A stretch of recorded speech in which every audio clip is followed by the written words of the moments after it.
నమస్కారం. ఓం నమ శివాయ. భక్తిరస ప్రవాహం యాత్రాసుధకు స్వాగతం. ఈరోజు మనం కర్ణాటక రాష్ట్రంలోని ఉత్తర కన్నడ జిల్లాలో అరేబియా సముద్ర తీరాన కొలువై ఉన్న అద్భుత ఆధ్యాత్మిక ధామం మురుడేశ్వరానికి చేరుకున్నాం. నీలిరంగు సముద్రపు అలల మధ్య కందుకగిరి పైన వెలసిన ఆ పరమశివుని భారీ విగ్రహం చూస్తూ ఉంటే సాక్షాత్తు కైలాసనాథుడే ఇక్కడ ధ్యానముద్రలో కూర్చున్నారా అనిపిస్తుంది. ఇది కేవలం ఒక పర్యాటక ప్రాంతం మాత్రమే కాదు, రావణాసురుని కాలం నాటి ఆత్మలింగ గాథతో ముడిపడి ఉన్న పరమ పవిత్ర పుణ్యక్షేత్రం. మురుడేశ్వర చరిత్ర గురించి తెలియాలంటే మనం త్రేతాయుగంలోకి వెళ్ళాలి. రావణాసురుడు అమరత్వం కోసం శివుని గురించి ఘోర తపస్సు చేసి ఆత్మలింగాన్ని వరంగా పొందుతాడు. అయితే ఆ లింగం లంకకు చేరుకుంటే రావణుడు అజేయుడవుతాడని భావించిన దేవతలు వినాయకుని సహాయం కోరతారు. వినాయకుడు ఒక బాలుడి రూపంలో వచ్చి రావణుడి చేతిలోని లింగాన్ని గోకర్ణంలో నేల మీద పెడతాడు. రావణుడు తన సర్వశక్తిని ఉపయోగించి ఆ లింగాన్ని పగిలించడానికి ప్రయత్నించగా అది 5 భాగాలుగా విడిపోయి వేరువేరు చోట్ల పడుతుంది. ఆ లింగానికి చుట్టిన వస్త్రం కన్నడంలో మురుడే పడిన పవిత్ర స్థలమే ఈ మురుడేశ్వరం.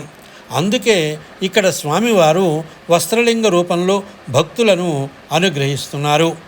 ఇక్కడ మనకు కనిపించే అత్యంత ఎత్తైన శివ విగ్రహం ప్రపంచంలోనే 2వ అతిపెద్దది. సుమారు 123 అడుగుల ఎత్తు ఉన్న ఈ విగ్రహాన్ని నిర్మించడానికి 2 సంవత్సరాల సమయం పట్టింది.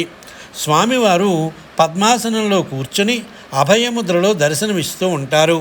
సూర్యోదయ సమయంలో సూర్యకిరణాలు స్వామివారిపై పడినప్పుడు ఆ విగ్రహం బంగారు రంగులో మెరుస్తూ భక్తులకు కనువిందు చేస్తుంది.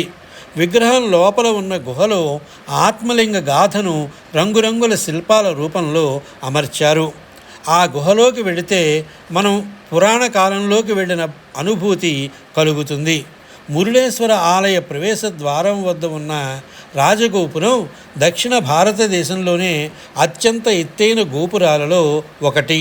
237 అడుగుల ఎత్తు, 20 అంతస్తులతో విరాజిల్లే ఈ గోపురం ఆధునిక వాస్తుకళకు నిదర్శనం. భక్తుల సౌకర్యార్థం ఇందులో లిఫ్ట్ సౌకర్యం కూడా ఉంది. ఆ చివరి అంతస్తుకు చేరుకొని కిటికీలోంచి చూస్తే ఒకవైపు అరేబియా సముద్రపు అనంత జలరాశి, మరోవైపు కొండపై ధ్యానముద్రలో ఉన్న శివుని విగ్రహం. ఈ దృశ్యం మనసును భక్తి పారవస్యంలో ముంచెత్తుతుంది. గాలిగోపురం ద్వారం వద్ద ఉన్న భారీ ఏనుగు విగ్రహాలు ఆలయానికి మరింత రాజసాన్ని ఇస్తాయి. ప్రధాన ఆలయంలోని గర్భాలయంలో స్వయంభూలింగానికి నిత్యం అభిషేకాలు, పూజలు జరుగుతాయి. ముఖ్యంగా మహాశివరాత్రి పర్వదినాన లక్షలాది మంది భక్తులు ఇక్కడికి తరలి వస్తారు. సముద్ర స్నానం ఆచరించి స్వామివారిని దర్శించుకుంటే సకల పాపాలు తొలగిపోతాయని, మానసిక ప్రశాంతత లభిస్తుందని భక్తుల నమ్మకం. సాయంత్రం వేళ సముద్ర తీరాన సూర్యాస్తమయాన్ని చూస్తూ శివనామస్మరణ చేయడం ఒక అద్భుత ఆధ్యాత్మిక అనుభూతి. భక్తి, ప్రకృతి, శిల్పకళ ఈ మూడింటి సంగమమే మురుడేశ్వరం. బిజీ జీవితంలో ప్రశాంతత కోరుకునేవారైనా, దైవ దర్శనం కోరుకునేవారైనా తప్పక సందర్శించాల్సిన క్షేత్రం ఇది.